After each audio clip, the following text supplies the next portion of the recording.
नमस्कार दोस्तों, स्वागत है आप सभी का आपके अपने चैनल द रिटेल इन्वेस्टर में। क्या ये स्टॉक, क्या ये रेलवे स्टॉक बजट का टॉप पिक हो सकता है? देखिए, इसके पीछे इसको कहने का रीज़न ये नहीं कि मैं ऐसा कह रहा हूँ। एक आर्टिकल की एक कह लीजिए कुछ लाइंस थी जो जहाँ मुझे देखने को मिला कि इन्हें और इन प्रकार के तमाम रेलवे स्टॉक की आप कह सकते हैं बहुत ज़बरदस्त चर्चा की जा रही है।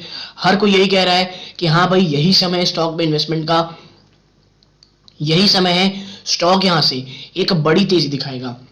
कितनी सच्चाई है? क्या सच में यहाँ से स्टॉक में एक बड़ी तेजी देखने को मिलेगी? और क्या सच में यहाँ से स्टॉक आपको एक बड़ी रैली दिखा सकता है, या बजट के बाद एक बड़ी गिरावट, आप कह सकते हैं एक ह्यूज सेल ऑफ इस स्टॉक में आपको देखने को मिलेगा? तो इन तमाम चीज़ों में चर्चा करेंगे। वीडियो को अंत तक देखिएगा दोस्तों, बहुत इंफॉर्मेटिव, बहुत एजुकेटिव भी होगी। लेकिन आगे बढ़ने से पहले दोस्तों, ऐसे ही स्टॉक स्पेसिफिक न्यूज़ के लिए, ऐसे ही दोस्तों न्यूज़ के लिए और ऐसी तमाम स्टॉक्स की न्यूज़ आपके नोटिफिकेशन बार पे आ जाए, इसलिए चैनल को सब्सक्राइब करने के साथ साथ बेल आइकन दबाएं ऑल नोटिफिकेशन की। ठीक है दोस्तों, तो अब सीधा लेके चलता हूं मैं आपको शेयर की तरफ। आप देखें इधर, इंडियन रेलवे फाइनेंस कॉर्प, ठीक है, IRFC, लगभग 1.25% की गिरावट है दोस्तों। कितनी? 1.25% की आपको यहाँ गिरावट देखने को मिल रही है। ठीक है, और देखिए पिछले कुछ समय में स्टॉक ने जो इस प्रकार के रिटर्न दिए हैं, पिछले 6 महीनों में देखें तो स्टॉक ने निचले स्तरों से एक समय में दोस्तों देखें 75% से ज्यादा की तेजी दिखाएं। कितनी? 75% की। सबसे पहले जानते हैं आखिर तेजी हुई क्यों थी। देखिए, एक शॉर्ट डिस्क्रिप्शन आपको दे दूं कि आखिर स्टॉक में इतनी शानदार रैली हुई क्यों थी। आपको समझना पड़ेगा दोस्तों इस रैली के पीछे कि भाई सबसे पहला ये बात था कि RVNL दोस्तों, उन्हें बहुत सारे कह सकते हैं आप कॉन्ट्रैक्ट्स मिले, भारत में ही नहीं बाहर भी, जिसके कारण एक ये सेंस ऑफ बातें चली कि भाई इसका सीधा फाइनेंस कौन करेगा? IRFC, यानी इनडायरेक्टली बेनिफिट, इनडायरेक्टली इन्हें बड़ा मुनाफा होगा इस कंपनी को। फिर एक तेजी की बात हुई दोस्तों कि भाई बजट में इस बार कुछ ऐसा होने वाला है जिससे जो तमाम रेलवे कंपनीज है उन्हें कुछ बहुत ज्यादा कह सकते हैं फायदा होगा।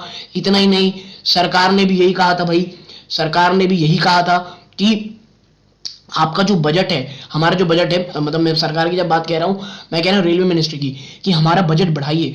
तो इससे भी आप कह सकते हैं एक सेंस ऑफ रिस्पॉन्सिबिलिटी बढ़ी कि भाई हाँ, यहाँ से शायद कुछ और अच्छा होगा।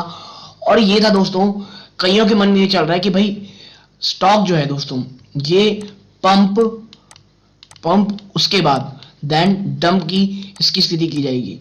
ये तीसरा वर्ड में क्यों यूज किया आपको बताता हूं। देखिए, आपको पता होगा OFS, सरकार OFS लाने की बात करी, और मुझे लगता है सरकार कुछ ही दिनों में या कुछ ही महीनों में अब IRFC में भी OFS लाने की बात कहेगी। IRFC में भी अपना स्टेक जो है दोस्तों वो सेल करेगी, क्योंकि उसे 75% के नीचे लाना ही है दोस्तों स्टॉक को। ठीक है, तो उससे पहले चीजें कुछ इस तरह की दिखेंगी दोस्तों।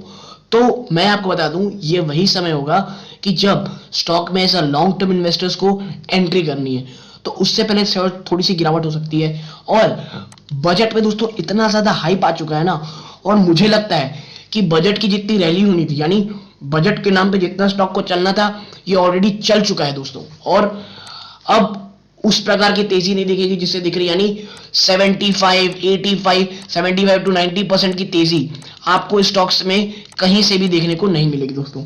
ठीक है, और मैं आपको कुछ चीजें बता दूं दोस्तों कि जो IRFC है दोस्तों, जी हाँ, जो IRFC है, ये स्टॉक दोस्तों आप देखेंगे तो IRFC का जब तक 35, जी हाँ दोस्तों, 35 रुपीज को तोड़ करके ऊपर नहीं चले जाता, जी हाँ, जब तक स्टॉक 35 रुपीज को तोड़ करके ऊपर नहीं चले जाता, कहीं से भी कोई भी री रेटिंग आपको स्टॉक में देखने को नहीं मिलेगी दोस्तों। ठीक है, कहीं से भी री रेटिंग आपको स्टॉक को देखने को नहीं मिलेगी। और आप समझिए 35 रुपीज अब एक बहुत बड़ा हर्डल है, और पिछले बार भी ये स्टॉक नहीं तोड़ पाया था। और तो निचले स्तरों पे देखेंगे 28 एक ह्यूमंगस सपोर्ट है, और ऊपरी स्तरों में 35। जब तक निचले स्तर ये नहीं टूटता तब तक टेक्निकली वीक आप कह सकते हैं स्टॉक में बाय ऑन डिस्क स्ट्रेटजी बनाई जा सकती है।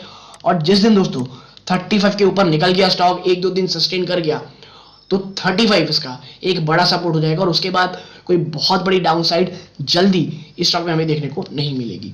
ठीक है, बात करूं आगे कि भाई किन्होंने कहा है, तो देखिए any particular strategy that trade can deploy ahead of budget 2023। तो देखिए वंस अगेन ये कहा जा रहा है, भाई मैं यहां सवाल पूछा गया था कि भाई कैसी कोई स्ट्रेटजी है जिस ट्रेडर को जो डिप्लॉय करनी चाहिए बजट से पहले। देखिए once again one can watch for budget related stock like REC, PEC, infra stocks like IRB, Jiman Infra, railway stocks, ठीक है, railway stocks like Railtel, Rights, IRFC and Arcon, also with fertilizer stock। देखिए हर किसी को ना, ये देखिए तमाम railway stocks सबके फील्ड में है और IRFC भी इसमें जुड़ा हुआ है।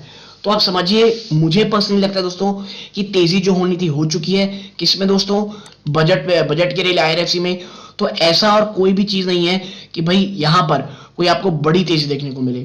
जी हाँ, स्टॉक अच्छा है, गिरावट में खरीदारी का, लेकिन फेवरेट पिक या टॉप पिक बजट से पहले ऐसा मुझे नहीं लगता है दोस्तों, क्योंकि बजट की जितनी तेजी होनी थी, बजट के नाम पे जितनी रैली होनी थी, वो ऑलरेडी स्टॉक में हो चली है दोस्तों। तो यदि आपको ये छोटी सी एनालिसिस पसंद आई हो, वीडियो को लाइक करके चैनल को जरूर सब्सक्राइब कीजिएगा। यहां तक जुड़े रहे इस बात का बहुत बहुत धन्यवाद। ये इस वीडियो का अंत है। जय हिंद दोस्तों।